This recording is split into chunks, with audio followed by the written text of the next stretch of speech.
আল্লাহ তাআলা এই জন্য বলেন, ইয়া আইয়ুহাল ইনসান মা গররাকা বিরাব্বিকাল কারীম, হে দুনিয়ার মানুষেরা, তোমাদেরকে তোমাদের কারীম রবের ব্যাপারে কে ধোঁকা দিল? দুনিয়াতে তোমার কোনো মালিক কেমন নাই, তুমি সারা জীবন যার নাফরমানি করো, তারপরেও আল্লাহর কোনো নেয়ামত আল্লাহ বন্ধ করে না। সকালবেলা ঘুম থেকে উঠে আল্লাহর নাফরমানি শুরু করে দেই, রাত্রে ঘুমানো পর্যন্ত নন স্টপ আল্লাহ তাআলার নাফরমানি আমাদের চলে। কথা বলেন ঠিক কিনা? তুবা লিমান কানা লানা ওয়া কুন্না লাহু, তুবা লিমান কানা লানা ওয়া কুন্না লাহু, গরবিয়ামু জি সফিরে বুলবুলে, তুচে দানি কুচে গুয়দ বাগুলে, লহন মুর্গ রাগার কিফশাবি, বরজমিনে মুর্গরা কে আরিফ শবি, বরজমিরে মুর্গরা কে আরিফ শবি। মোহতারাম হাজিরিন, নূরে মদিনা দারুস সুন্নাহ কওমি মাদ্রাসা এবং সাইয়্যিদা খাদিজাতুল কুবরা রাদিয়াল্লাহু তাআলা আনহা মহিলা মাদ্রাসা কর্তৃক আয়োজিত এই তাফসীরুল কুরআন মাহফিলে উপস্থিত সকল মুসলমান ভাই এবং পর্দার অন্তরালে যে সমস্ত মহিলাগণ রয়েছেন, আলোচনা শুরুতে আল্লাহ রাব্বুল আলামিনের শুকরিয়া আদায় করছি, কৃতজ্ঞতা জ্ঞাপন করছি যে আল্লাহ তাআলা আমাদেরকে সুস্থ সবল রেখে এরকম দিনই একটা মাহফিলে একত্রিত হওয়ার তৌফিক দান করেছেন, বলি আলহামদুলিল্লাহ। একজন ঈমানদার এর জীবনের সবচাইতে বড় স্বপ্ন চাওয়া পাওয়া হলো আল্লাহ তাআলাকে পাওয়া। কথা বলেন ঠিক কিনা? একজন ঈমানদার পুরুষ বা নারী হোক, তার জীবনের মূল লক্ষ্য হলো আল্লাহ তাআলার সন্তুষ্টি অর্জন করা, বলি সুবহানাল্লাহ। এবং তার জীবনের মূল ভীষণ লক্ষ্য হলো জান্নাতুল ফিরদাউস পর্যন্ত পৌঁছা, বলি আলহামদুলিল্লাহ। বলে যদি আরো গভীরভাবে বলতে চাই, তাহলে একজন ঈমানদারের মূল জীবনের উদ্দেশ্য হলো জান্নাত না, বরং জান্নাতের মধ্যে সবচাইতে বড় নেয়ামত আল্লাহ তাআলার দিদার, বলি সুবহানাল্লাহ। বলে আল্লাহ তাআলার দিদারের কাছে জান্নাত এত বেশি নেয়ামত, সেটাও কিছু না, বলি সুবহানাল্লাহ। এজন্য কবি বলেছেন, হুরে গিলমান जितने नेमत है तू सबसे आला नेमत दीदार तू। জান্নাতের মধ্যে হুরে গিলমান এবং অন্যান্য নিয়ামত এটা কিছুই না, জান্নাতের সবচেয়ে বড় নিয়ামত হলো আপনার দিদার, বলি সুবহানাল্লাহ। আল্লাহ তাআলাকে যখন একজন মানুষ দেখবে জান্নাতি, প্রথম দৃষ্টিতে বিভিন্ন হাদিসে বিভিন্ন রিওয়ায়াত আছে, সবগুলোর ব্যাখ্যা মিলে এরকম অর্থ দাঁড়ায় যে হাজার হাজার বছর আল্লাহ তাআলার নূরানি চেহারার দিকে তাকিয়ে থাকবে, বলে সুবহানাল্লাহ। তো তার হুঁশ থাকবে না, আল্লাহ তাআলার সৌন্দর্যের কাছে তার কোনো হুঁশই থাকবে না যে আমার কতদিন চলে গেল। আল্লাহ তাআলার সৌন্দর্যের বর্ণনা করে শেষ করা যাবে না। এজন্য একজন কবি তিনি বলেছেন, তুমি কত সুন্দর কি করে বোঝাই আল্লাহ, কোন ভাষা পাই না খুঁজে, তোমার তুলনা তুমি নিজে, তোমার তুলনা তুমি নিজে, তুমি কত সুন্দর কি করে বোঝাই আল্লাহ, কোন ভাষা পাই না খুঁজে, তোমার তুলনা তুমি নিজে, তোমার তুলনা তুমি নিজে। সুবহানাল্লাহ। আল্লাহ তাআলার রূপের, আল্লাহ তাআলার সৌন্দর্যের কোনো বর্ণনা এই দুনিয়ার কোনো মানুষ তো দূরের কথা কেউই বর্ণনা করতে পারবে না, বলি সুবহানাল্লাহ। তো সে আল্লাহর দিদার আমরা চাই কি চাই না? আল্লাহ তাআলার দিদার চেলে, আল্লাহ তাআলার দিদার পেতে চাইলে আমাদেরকে যেই মৃত্যু নামক জিনিস আছে এই জিনিসের মাধ্যমে প্রথম ধাপ সম্পূর্ণ করতে হবে। কথা বলেন ঠিক কিনা? বলে একজন ইমানদারের মৃত্যু আখিরাতের সর্বপ্রথম যেই ধাপ, সেই ধাপটা হলো মানুষের মৃত্যু।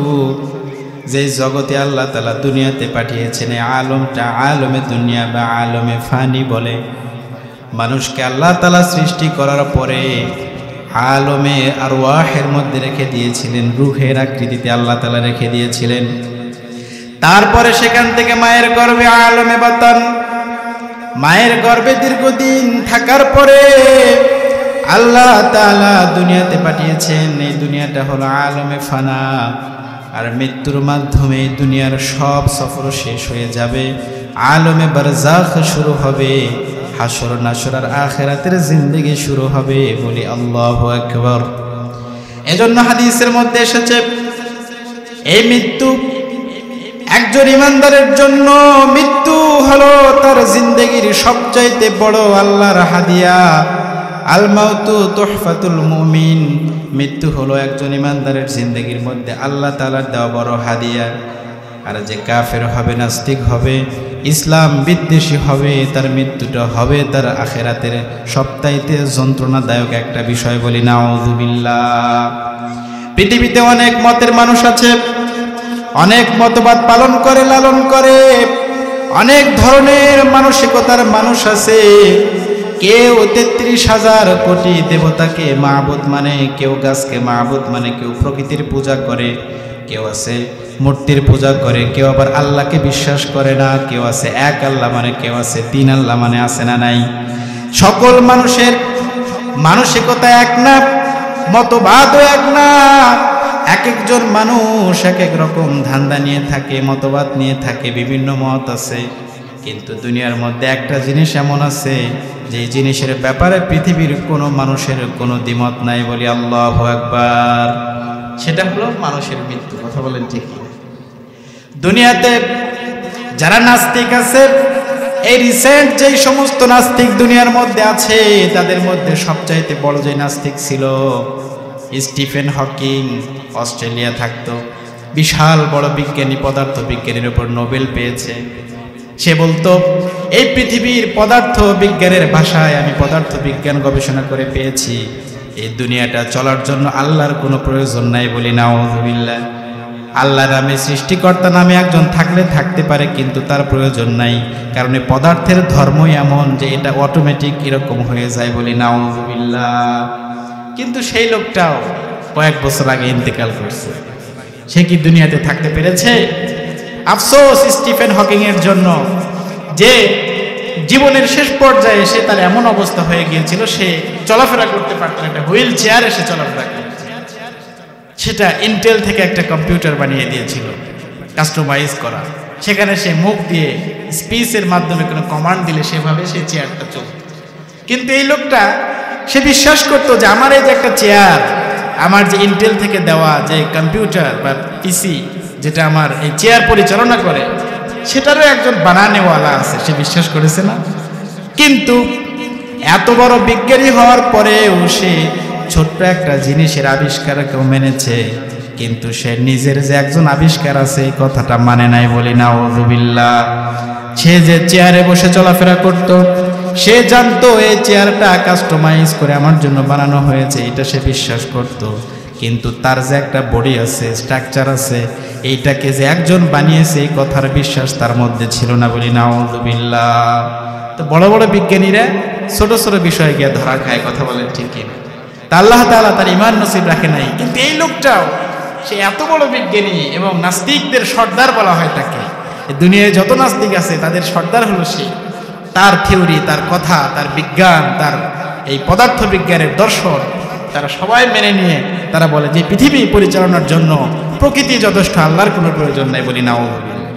এই যে এই লোকগুলা এরাও বিশ্বাস করে, যারা মৃত্যু বিশ্বাস করে কিন্তু আখিরাত বিশ্বাস করে না, আল্লাহকে বিশ্বাস করে না, তারাও এই মৃত্যুকে অস্বীকার করার কোনো সুযোগ পায়নি। আল্লাহ তাআলা বলে দিয়েছেন, কুল্লু নাফসিন যায়িকাতুল মাউত, আমি দুনিয়াতে যত মানুষকে পাঠিয়েছি, যত প্রাণীকে পাঠিয়েছি, জান বিশিষ্ট যারা আছে, প্রত্যেককে একদিন মৃত্যুবরণ করতে হবে, আমার কাছে আসতে হবে। আর আখেরাতে সে যে জাহান্নাম থেকে বাঁচলো, ফাকদে ফাজ, সেই লোকটা সফল হলো। আর যে দুনিয়ার ধোকায় পড়ে আমার আখেরাতটা বরবাদ করে দিল, ওই লোকটা দুনিয়াতেও ঠকেছে, আখেরাতেও চিরস্থায়ীভাবে ঠকে গেছে, বলি নাউযুবিল্লাহ। এই জন্যই মৃত্যু থেকে এদিক সেদিক করার সুযোগ কোনো মানুষের নাই। মৃত্যু আপনার এবং আমার একদিন আসবে কি আসবে না?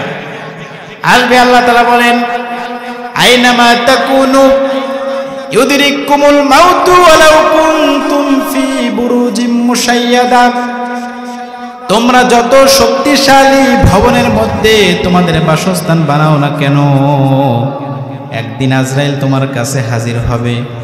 আমার পক্ষ থেকে আজরাইল তোমার কাছে যাবে। তুমি যত বড় বুরুজিম মুশাইয়াদা মানে হলো রাজপ্রাসাদ, এমন রাজপ্রাসাদ যেটা অনেক সিকিউরিটি সম্পন্ন, অনেক মজবুত রাজপ্রাসাদের মধ্যে তুমি থাকো না কেন, একদিন আজরাইল আমার পক্ষ থেকে যাবে আর তোমার জিন্দগির দুনিয়ার সফরটা শেষ করে তোমার রূহকে বের করে আমার কাছে নিয়ে আসবে।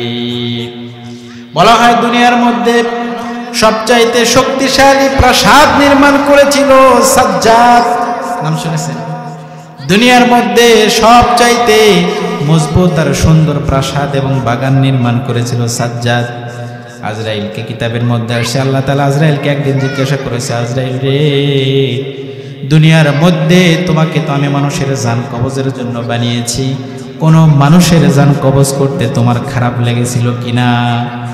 আজরাইল বলে, আল্লাহ, সকল প্রাণী আপনার পক্ষ থেকে দেওয়া, তাদের জান কবজ করতে রহম লাগে, কিন্তু আপনার নির্দেশ পালনের জন্য আমার কাছে মায়াকে আমি পাত্তা দেই না, বলি সুবহানাল্লাহ। কিন্তু আল্লাহ, দুইজন মানুষের জান কবজ করতে আমি আজরাইলের মনের মধ্যেও দয়া আসছিল একটু তুলনামূলক বেশি। একজন হলো একটা নৌকা সাগরের মধ্যে বা নদীর মধ্যে যাচ্ছিল, সেই নৌকার মধ্যে অনেকগুলো মানুষ ছিল। আপনার নির্দেশ ছিল নৌকা ডুবে যাবে আর সব মানুষগুলো মারা যাবে। আমি প্রত্যেকটা মানুষের জান কবজ করেছি। শেষ পর্যায়ে দেখলাম একজন গর্ভবতী নারী, সে কষ্ট করে একটা তক্তার মধ্যে উঠে ওই নদী থেকে, সমুদ্র থেকে একটা দ্বীপের মধ্যে গেল, যে দ্বীপের মধ্যে কোনো মানুষ নাই, জন নাই, সেই জায়গায় গিয়ে সে সন্তান প্রসব করলো। আর আপনি আল্লাহ নির্দেশ দিলেন সন্তান প্রসব করার সাথে সাথে তুমি তার মৃত্যু দিবা। হে আল্লাহ, দুনিয়াতে আমি যত মানুষের জান কবজ করেছি তার মধ্যে সবচাইতে বেশি ওই মহিলার প্রতি আমার মায়া জেগেছিল। এই মুহূর্তে এমন একটা দ্বীপের মধ্যে সে বাচ্চা প্রসব করেছে যেখানে কোনো মানুষ নাই, জন নাই। আমি যদি এখন তার মায়ের জানটা কবজ করি, এই বাচ্চার কে দেখভাল করবে? ওই সময় ওই মায়ের জানটা কবজ করতে আমি আল্লাহর মায়া হয়েছিল। আর দ্বিতীয় নাম্বার ছিল, এমন একজন বাচ্চা দুনিয়ার মধ্যে ছিল, যে বাচ্চাটা সে নিজের জীবনের সমস্ত সঞ্চয়কৃত সম্পদ দিয়ে সে একটা রাজপ্রাসাদ বানিয়েছিল। সে তার রাজপ্রাসাদের মধ্যে যখন প্রথম পা দিল, আপনার নির্দেশ ছিল দ্বিতীয় পা দেওয়ার আগে তুমি তার জানটা কবজ করে নিবা। তো ওই যে ওই মায়ের জানটা কবজ করতে আবার মায়া লেগেছিল। আর ওই বাচ্চা সাজ্জাদ যার রাজপ্রাসাদ নির্মাণ করেছিল, পৃথিবীতে জান্নাত দেখার শখ হয়েছিল, সেটা যখন জান কবজ করি আমার মায়া লেগেছিল। আল্লাহ বললেন যে তুমি যে মায়ের জান কবজ করছিলে, ওই মাটা হলো ওই সাজ্জাদের মা, বলি আল্লাহু আকবার। শুধু তাই না, আমি ওই সাজ্জাদকে এমন দয়া দিয়ে, মায়া দিয়ে আমি মানুষ করেছি। আমি তার একটা হাতের মধ্যে দিয়েছিলাম, ওই হাতটা সে চাটলে সেখান থেকে জান্নাতি দুধ বের হতো, বলি সুবহানাল্লাহ। আর একটা নখতার এমন করে দিয়েছিলাম, ওই নখটাকে যখন সে চাটতো জান্নাতি মধু তার মুখ থেকে বের হতো, বলি সুবহানাল্লাহ। এত দয়া দিয়ে, মায়া দিয়ে আমি আল্লাহকে লালন পালন করলাম। কিন্তু যখন সে বড় হলো আমি তাকে রাজত্ব দিলাম, কিন্তু সেই সব নেয়ামতগুলো পেয়ে আমি যে আল্লাহ, আমার এই আল্লাহ হওয়ার বিষয়টাকে সে ডিনাই করে দিয়েছে। বলি নাউযুবিল্লাহ। ওকে আমি অনেক দয়া দিয়ে মায়া দিয়ে মানুষ করেছি, কিন্তু এই দয়া মায়া পেয়ে সে আমার সবচেয়ে বড় নাফরমান হয়েছে। বলি নাউযুবিল্লাহ। আল্লাহ তাআলা এই জন্য বলেন, ইয়া আইয়ুহাল ইনসান মা গররাকা বিরব্বিকাল কারীম। হে দুনিয়ার মানুষেরা, তোমাদেরকে তোমাদের কারীম রবের ব্যাপারে কে ধোঁকা দিল? দুনিয়াতে তোমার কোনো মালিক কেমন নাই, তুমি সারা জীবন যার নাফরমানি করো, তারপরেও আল্লাহর কোনো নেয়ামত আল্লাহ বন্ধ করে না। সকালবেলা ঘুম থেকে উঠে আল্লাহর নাফরমানি শুরু করে দেই, রাত্রে ঘুমানো পর্যন্ত নন স্টপ আল্লাহ তাআলার নাফরমানি আমাদের চলে। কথা বলেন ঠিক কিনা? এত নাফরমানির পরেও যেই অক্সিজেন নিয়ে আপনার আমার জীবন যাপন করতে হয়, আল্লাহ তাআলা সেটা বন্ধ করে দেয় না। দেয় নাকি? আমি সারাদিন গুনাহ করি, দুপুরে গিয়ে বাসায় দেখি আমার খাবার রেডি আছে না নাই। সারাদিন নাফরমানি করি, রাত্রে গিয়ে দেখি আমার বাসায় আমার জন্য খাবার প্রস্তুত করে রাখা আছে। আল্লাহ তাআলা যতই নাফরমানি করা হোক, আল্লাহ তাআলা কখনো কারো উপর তার নিয়ামতকে বন্ধ করে দেয় না। এই জন্য কেন দেয় না? কারণ আল্লাহ তাআলা হলেন কারীম। কারীম বলা হয় এমন জাতকে, এমন সত্তাকে, যেই সত্তার কোনো কথা না মানলেও সে তার যে দয়া আছে, ওই দয়াটা পরিপূর্ণভাবে তার বান্দার উপরে দেয়। বলি সুবহানাল্লাহ। বলে আল্লাহ তাআলা তার দয়াকে যত নাফরমানি করা হোক তারপরেও বান্দার থেকে আল্লাহ তাআলা বন্ধ করেন না। এই জন্যই আল্লাহর নাম কারীম। বলি সুবহানাল্লাহ। তা আল্লাহ তাআলা ওখানে আয়াতের মধ্যে সেই দিকে ইঙ্গিত করেছেন, ইয়া আইয়ুহাল ইনসান, হে মানুষ তোমাদের কি হলো? মা গররাকা বিরব্বিকাল কারীম, তোমাদের যে কারীম রব, দয়ালু রব আল্লাহ, সেই দয়ালু আল্লাহর ব্যাপারে তোমাদেরকে কে ধোঁকা দিল?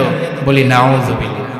আল্লাহর দয়া সম্পর্কে, কারীম রব, এই কারীম রব সম্পর্কে আল্লাহ তাআলা আমাদেরকে, মানুষকে কে ধোঁকা দিল সেটা নিয়ে আল্লাহ তাআলা প্রশ্ন করেছেন, এবং এখানে ইঙ্গিত দিয়েছেন যে তোমরা কেন আমার নাফরমানি করো এবং আমার গুনাহ করতেই থাকো। এর অন্যতম কারণ হলো আমি যে কারীম, তুমি আমার নাফরমানি করলেও তোমার অক্সিজেন আমি বন্ধ করি না, আমার নাফরমানি করলেও তোমার খাবারকে আমি বন্ধ করি না, নাফরমানি করলেও শীতের দিনে গরম পানি, গরমের দিনে ঠান্ডা পানি আমি বন্ধ করি না, আমার নাফরমানি করলেও তোমার কোনো রিজিক, তোমার কোনো ফ্যাসিলিটিস দুনিয়ার মধ্যে আমি বন্ধ করে দেই না। এই জন্যই তো তোমরা আমার নাফরমানি আরো বেশি বেশি করো। বলি নাউযুবিল্লাহ। তাই হয়েছে না? আল্লাহ যদি এরকম হতো, বনি ইসরায়েলের মতো একটা গুনাহ করছে, পরে নির্দেশ আসছে, পাহাড় তাদের উপরে তুলে ধরা হয়েছে যে গুনাহ থেকে তওবা কর, না হলে তোদের কোনো শাস্তি দেওয়া হবে, তখন ভয়ে তারা তওবা করতেন। উম্মতে মুহাম্মাদি আল্লাহ রাসূল দোয়া করেছেন, আল্লাহ আমার উম্মতকে আপনি গুনাহের তাৎক্ষণিক কোনো আযাব দিবেন না। বলি সুবহানাল্লাহ। তাৎক্ষণিক আযাব, সে একটা নাফরমানি করলো, সাথে সাথে আযাব বনি ইসরায়েলের মধ্যে চলে আসতো। অন্যান্য নবীর উম্মতেরা আল্লাহর নাফরমানি করলে, কোনো বড় ধরনের নাফরমানি করলে সাথে সাথে আল্লাহর আযাব আসতো, কিন্তু আল্লাহর নবী দোয়া করেছেন, আল্লাহ আমার উম্মতকে তুমি এমন ভাবে কবুল করো, তারা যদি কোনো গুনাহও করে তাহলে গুনাহ থেকে তওবা করার সুযোগ নসিব করে দিও। বলি সুবহানাল্লাহ। এজন্য আল্লাহ তাআলা যতই আমরা গুনাহ করি না কেন, সরাসরি সাথে সাথে কোনো অ্যাকশন আল্লাহ তাআলা নেন না। বলি সুবহানাল্লাহ। তো সেই কারীম রবকে পেতে হলে আমাদের মৃত্যুর প্রস্তুতি নিতে হবে। কথা বলেন ঠিক কি? বলে যার মৃত্যুটা ভালো হবে তার আখিরাতটাও সুন্দর হবে। হাদিসের মধ্যে এসেছে, মানুষের সর্বপ্রথম মঞ্জিল হলো তার কবর। কবরে যে ভালোভাবে পাশ করতে পারবে, ওই মুনকার নাকিরের সওয়ালের জবাব দিতে পারবে, আল্লাহ তাআলা সামনের সফরটা তার জন্য আসান করে দিবেন। বলি সুবহানাল্লাহ।